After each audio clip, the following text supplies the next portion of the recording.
Assalamualaikum warahmatullahi wabarakatuh. Saya Siti Dena Juliana, NIM 17 12 10 189. Saya di sini akan menjelaskan tentang pengertian konseling kelompok atau KKP dan juga bimbingan kelompok atau BKP.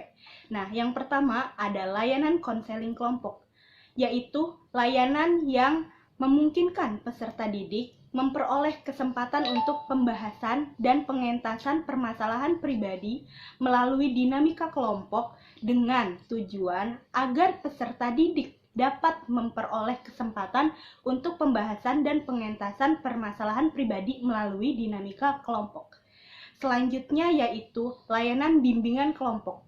Adalah layanan yang memungkinkan sejumlah peserta didik secara bersama-sama melalui dinamika kelompok memperoleh bahan dan membahas kelompok bahasan tertentu untuk menunjang pemahaman dan pengembangan kemampuan sosial serta untuk pengembalian keputusan atau tindakan tertentu melalui dinamika kelompok.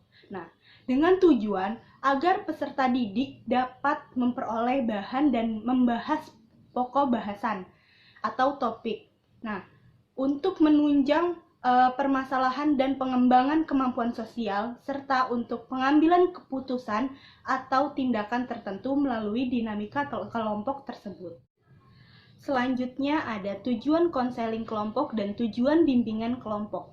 Tujuan umum di sini adalah berkembangnya kemampuan sosialisasi siswa, khususnya kemampuan komunikasi peserta layanan. Dalam kaitan ini, sering menjadi kenyataan bahwa kemampuan bersosialisasi atau berkomunikasi seseorang sering terganggu oleh perasaan, pikiran, persepsi, wawasan, dan sikap yang tidak objektif, sempit, dan terkungkung serta tidak efektif. Nah, tujuan khususnya yaitu KKP, terfokus pada pembahasan masalah pribadi individu peserta kegiatan layanan. Nah, melalui layanan kelompok yang intensif dalam upaya pemecahan masalah tersebut, peserta memperoleh dua tujuan sekaligus. Yang pertama, terkembangnya perasaan, pikiran, persepsi, wawasan, dan sikap terarah kepada tingkah laku, khususnya dalam bersosialisasi atau berkomunikasi.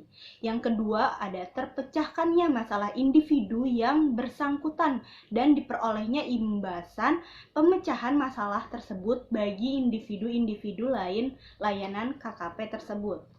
BKP bermaksud membahas topik-topik tertentu yang mengandung permasalahan aktual.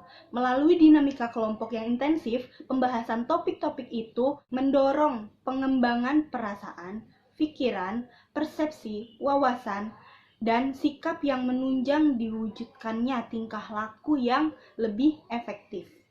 Selanjutnya di sini ada asas yang digunakan dalam konseling kelompok dan bimbingan kelompok. Nah, dalam konseling kelompok, asas-asas yang digunakan yaitu yang pertama ada kerahasiaan karena membahas masalah pribadi anggota, masalah yang dirasakan tidak menyenangkan, mengganggu perasaan, kemauan, dan aktivitas kesehariannya. Yang kedua ada kesukarelaan, yang ketiga ada keterbukaan. Semua anggota kelompok adalah konselor terhadap anggota yang dibahas masalahnya. Keempat ada kegiatan, yang kelima ada kenormatifan. Nah, dalam bimbingan kelompok, asas yang dipakai yaitu yang pertama, kesukarelaan. Tidak ada pemaksaan dalam mengemukakan pendapat.